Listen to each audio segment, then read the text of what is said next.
Watch this.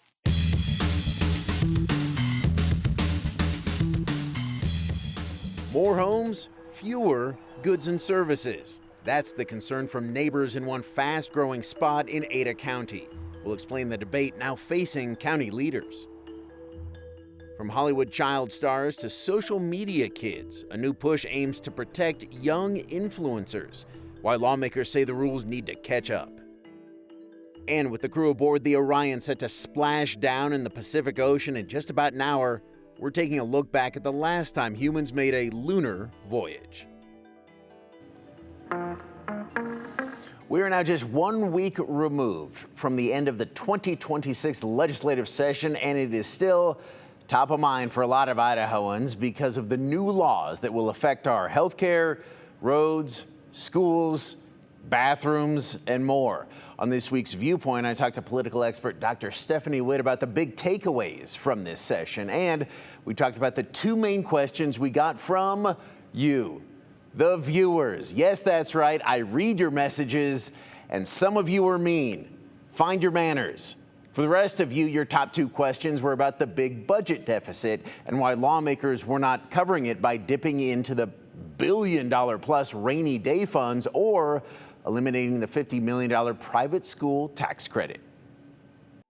That's an excellent question. I don't know why that wasn't on the table. Good job, viewers. Yeah, great job. I think this is a high priority issue for the Republican Party in the state. Majority, and they're looking at a primary election coming up next month, and this was an issue of importance to many Republicans, and so we're going to stick with that one no matter what. Yeah. Well, more messages into the newsroom about, like, why not dip into that rainy day fund, 1.3, 1.4 billion, something like that. None of that was used, but we just talked to the Speaker of the House, Mike Moyle, this week, said, well, it's not raining, so we're not going to use the rainy day funds. Yeah. Democrats said, this isn't raining, feels like it's raining. Are they expecting it to rain soon? Well, is it raining if I pour the bucket of water over my own head, right? That's a thing that I've been wondering. And so I agree with the Speaker that it's not actually raining. The economy is fine in this state, and I think that the governor and the leadership of the legislature want to have it both ways. They want to take credit for a growing and bustling economy, while at the same time saying we don't have enough money to do even the most basic things in Idaho state government. We have to make all these drastic cuts. Now, if you want to watch the whole conversation, and it's a good one, tune in this Sunday at 9 a.m. right here on KTVB. We also talk about immigration, the bathroom and flag laws as well. Now to the 411 on the 208, a lot of numbers there. The Idaho Supreme Court is taking up a high-profile defamation case. This week, justices heard arguments in the case involving Summer Bushnell, who's appealing a jury decision that found her liable for defaming Eric Posey. The case stems from a social media post that shared an altered video depicting a 2022 drag performance from Posey in Coeur d'Alene. A jury determined the altered video falsely implied sexual misconduct on Posey's part. That jury awarded Posey more than $1 million in damages. Bushnell is now asking the state's highest court, though, to overturn parts of that ruling. Governor Brad Little is stepping in to keep funding in place for Idaho's future doctors. He used a line item veto today to veto part of House Bill 978 to restore money lawmakers had cut. The cuts would have impacted 8 medical residents already in the middle of their training and residency. The move keeps those programs running and avoids disruptions for doctors working toward completion of that residency. The governor says he's just trying to grow Idaho's healthcare workforce as the state continues to face a significant doctor shortage. The trial could be moved back for the woman accused of stealing an ambulance and crashing it into the Portico North building in Meridian. Sarah George appeared for a pretrial conference in federal court yesterday. Her lawyers filed a motion to continue her trial readiness conference and push her trial back at least 60 days.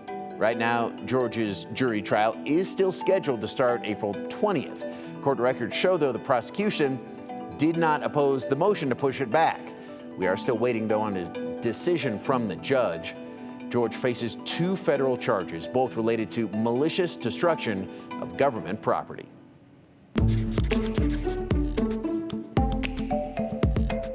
Idaho lawmakers are creating boundaries between kids and social media. It's one of several issues Idaho lawmakers chose to tackle this past legislative session. Yesterday, we told you about the Stop Harms from Social Media Act, which takes aim at social media platforms to implement privacy settings for minors. Well, meanwhile, in Colorado, a bill headed for the governor's desk there is meant to protect so-called kidfluencers. Spencer Sorsher explains as we go beyond the 208. Hollywood child stars are not new.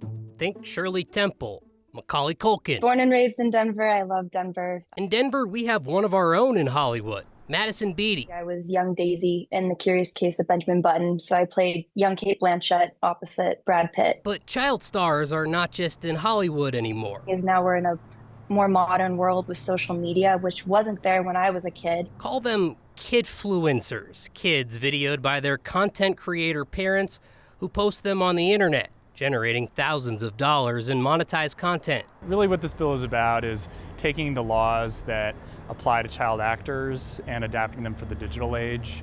Democrat State Senator Matt Ball's bill is modeled after California's child star law, mandating that 15% of a minor's earnings go in a trust account they can access when they turn 18. For me, coming up as a kid actor on a film and TV set, I had protections. The bill, which has already passed through the House and Senate, would require parents to set aside earnings for a child if the creator makes at least $40,000 a year on content and the child appears in 30% or more of monetized content. It's really narrowly targeted at people who are doing social media professionally, where the child is playing a really prominent role in the reason why they're making money. There's no specialized influencer union, but the Democrat-led bill was approved by roughly 90% of lawmakers. But unlike the traditional child stars, kidfluencer parents may be doing more of the work. The writing, shooting, editing. Still, Beatty and Ball believe Hollywood child stars and kidfluencers are not apples and oranges. I think it's apples and apples. You wouldn't have this content without the kids.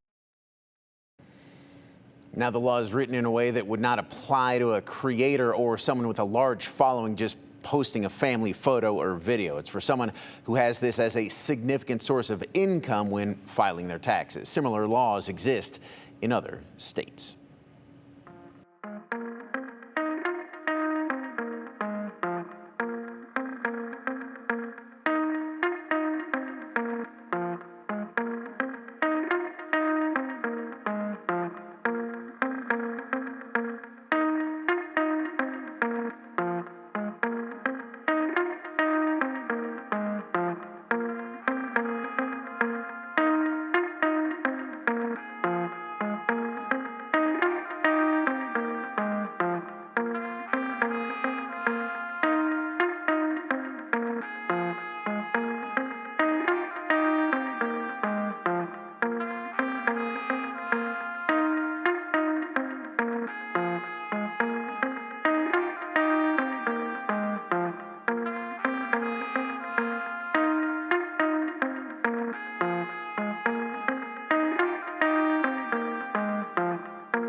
We are watching history. The astronauts aboard the Artemis II have gone farther into space this week than anyone ever.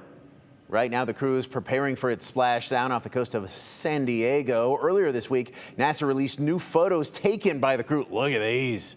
And on social media, NASA said the crew have proposed naming 2 of the craters in the basin Integrity, after the name they've given to their capsule, and also Carol, very emotional here, in honor of the late wife of mission commander Reed Wiseman.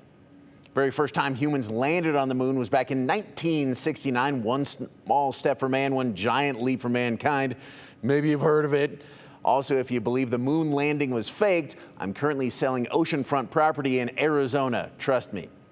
Back to reality as the Artemis crew has us reflecting on that monumental moment in history. Back in 1999, on the 30th anniversary of the moon landing, our own John Miller caught up with Idahoans on what they remember from the moment that changed the future of space exploration. In this 208 Read Up.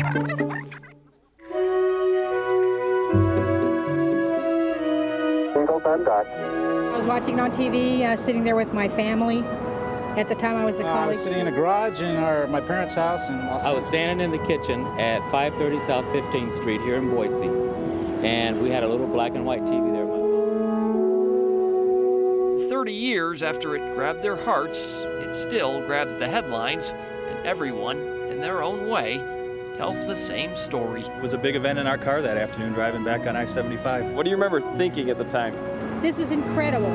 There were some tense moments. Rocket 1201 alarm. And I remember exactly the moment that he stepped on the moon. It's one small step for man,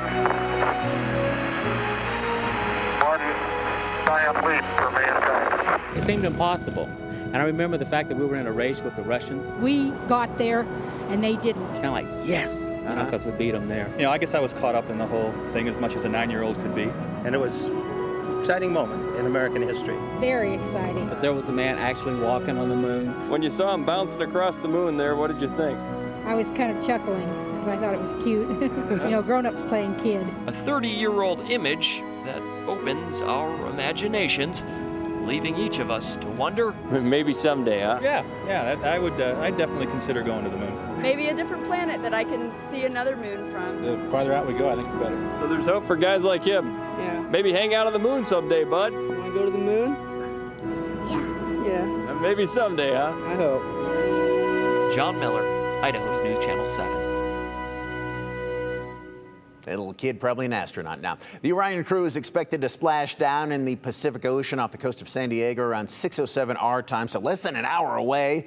Don't go anywhere. Starting at 5:30, NBC News will be providing live coverage of the splashdown right here on KTVB. Also, in case you missed it, the Boise Airport, now 100 years old. The celebration is going to last throughout the year, but it kicked off Monday on the official birthday, and we went all out for the centennial milestone. You can find our entire special on KTVB Plus or KTVB.com. Our 208 crew covers the history of the airport, the major expansion that happened in the early 2000s, and what the future of growth will look like, which includes even more expansion. We also get into some fun facts you might not know, like how the airport actually prepared for a chance encounter with a UFO. Again, you can find that on KTVB Plus, so download that to your TV and watch for free.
Beautiful photos, as always, showing Idaho's diverse weather. We will see some of those drastic changes this weekend. We're already seeing some now as a couple systems disturbances off to the west start to bring us impacts, and it will continue to disrupt our plans. Unfortunately, for this spring weekend ahead, this one sitting directly off the California coast is sending a lot of moisture northward, moving through the northwest. Oregon getting a lot of showers right now, but southwest Idaho is seeing that activity increase as well. Right now, Owyhee County seeing multiple rounds of lightning firing off. Same goes for Malheur and Harney counties in eastern Oregon. Central Mountains near Sun Valley seeing a little bit of that lightning action as well. Tonight through 11 p.m. later this evening is going to be one of the time frames that could see the strongest storms this weekend. But they will continue to be scattered for the next couple of days. And tonight around 10 p.m. or so, we can see how this model anticipates it really picking up in the Treasure Valley, where it hasn't really picked up just yet. By 8 p.m. or so, I would say Boise is seeing some showers and storms at that point, and then continuing to see the conditions go back and forth over the weekend. So there will be times when we see sunshine emerge, the clouds clear out again, but don't expect that the active weather is over for the weekend just yet. We expect it to continue all the way through Sunday evening, and the showers persisting all the way through Monday. So we're not in the clear. Check your plans. If they're canceled this weekend, they may be canceled even last minute because the weather could switch up on us at any given moment. Looking at this map here, this is the Storm Prediction Center's potential for storms. The light green area showing the chance to see non-severe storms. The darker green, which includes Boise, Twin Falls, southwest Idaho, and southeast Oregon, shows the area that could see severe storms potentially. And that means that one of three things could happen. It could be hail the size of an inch or bigger, winds up to 58 miles per hour, or tornadoes occurring. So that is what we're expecting, the hail specifically, not the tornadoes. Jumping to tomorrow, that chance for non-severe storms becomes more widespread. Hopefully they will not be as strong as what we're expecting tonight. But now through Sunday, prepare for the possibility of these things accompanying any storms that do develop, as we are seeing some stronger storm cells move through the region. So it could bring strong winds. We've already been seeing that. Bursts of heavy rain are expected. Hail the size of a nickel has been clocked in Owyhee County, so that could continue this weekend with stronger storms, and those temperatures will continue to plummet as well. So looking at the 7-day forecast, the next 2 days, unfortunately, are going to be the most disrupted in the short-term period. So monitor the conditions. As a reminder, we have live radar available at any time on KTVB Plus. It'll show you what's happening and exactly where it's happening, because the weather conditions will be largely area dependent and can change hour to hour. So showers and thunderstorms possible over the next 2 days. By Monday, the chance for thunderstorms does die down, but those showers will persist and they'll be decently widespread with a 70% chance. It'll still be windy to start the next work week as well. Tuesday, however, the changes continue, because Tuesday looks to be the best day in the short-term period as we dry out and have a brief period of warming up. And then Wednesday, the roller coaster continues all the way through the end of the work week as temperatures go up and down, above and below average, and those shower precipitation chances continue to come and go for the next week as well.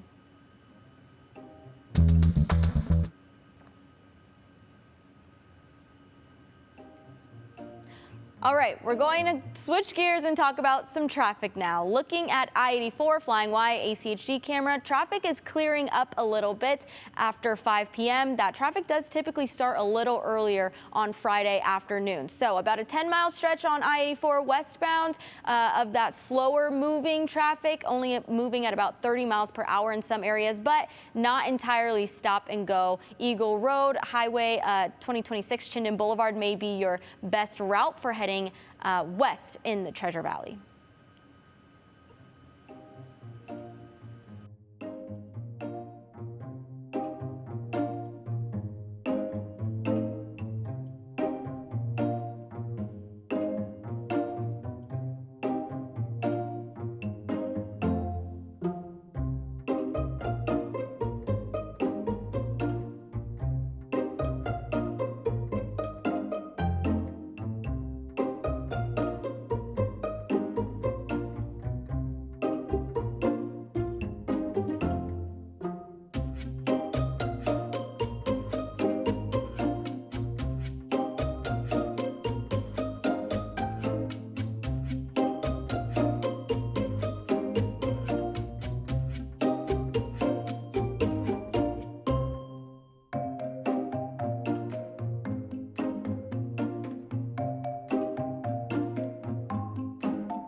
Housing, it is a problem in the Treasure and Magic Valleys, and as we continue to grow, the struggle intensifies between rezoning land for homes and how that affects the existing surrounding community. And for one plot in Ada County, it's a story of a neighborhood that's outgrowing its services. In this pocket of Ada County, homes are everywhere, but neighbors say what's missing is just as obvious. It's a growing community, and we don't have enough goods and services down here to support the number of homes that are already here, let alone the additional growth that we are going to experience in the very near future. Nick Barnes lives in Winter's Run, moving here in 2019. He says people bought here expecting business on this site, not more housing. They want shops and services closer to home. More office space, health clinics. I know that there was discussion about a veterinarian. Things like that we need on a daily basis and we need to be able to go to. These are the things that we're looking for. It's been one of the fastest growing areas that we as a jurisdiction have dealt with over the years. The debate centers on a proposed change by developer Brecken Land Design, which wants to convert several acres originally planned for commercial use into higher density housing. In simple terms, fewer stores and more homes built closer together. County leaders say the issue reflects a much bigger Treasure Valley challenge: rapid growth and rising home prices. That seems to be the underlying problem is affordability. A lot of people would turn to the go-to single-family home, but they just cannot afford that median price anymore. It's the tug of war playing out all over the valley. Neighbors worried about more roofs and a regional push to build enough housing people can actually buy. The developer argues the plan still fits the community and says years of work with county staff, the city of Boise, and transportation officials shaped the current design, including requirements by ACHD and accessing sewer service to connect that development in that area. We'd do our neighborhood meeting, we'd go back to the county, talk to Brent, we'd go to the city, we'd talk to Andrea over there, talk to ACHD, and we just kept working this thing, working it. I mean, we've I don't know how many concepts we put together, quite honestly. Neighbors worry more homes will make the area feel crowded, saying growth is already straining roads and services. See what I'm talking about? And this is not rush hour, Just imagine 4 o'clock on a Tuesday afternoon, and it takes you 40 minutes to drive what normally takes you 10. Anyway. Brecken says that despite density, the plan includes more open space than county rules require, while conforming to traffic requirements. We are far exceeding our open space requirements on this phase of it. For neighbors here, the decision will shape what their community looks like and how it feels for the foreseeable future. What we want is to see him develop the land exactly as it's currently zoned and he has current entitlements on. Just develop it. We won't fight him on. The Planning and Zoning Commission has actually sent that back, and they recommended denial, and now it will go to the county commissioners who can say yes or no about this plot, Justin. We'll wait on a decision from them. Cooper, thank you. More of the 208 after this.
Only comment we have time for says that my hair looks nice. Nope, that was for John Webb.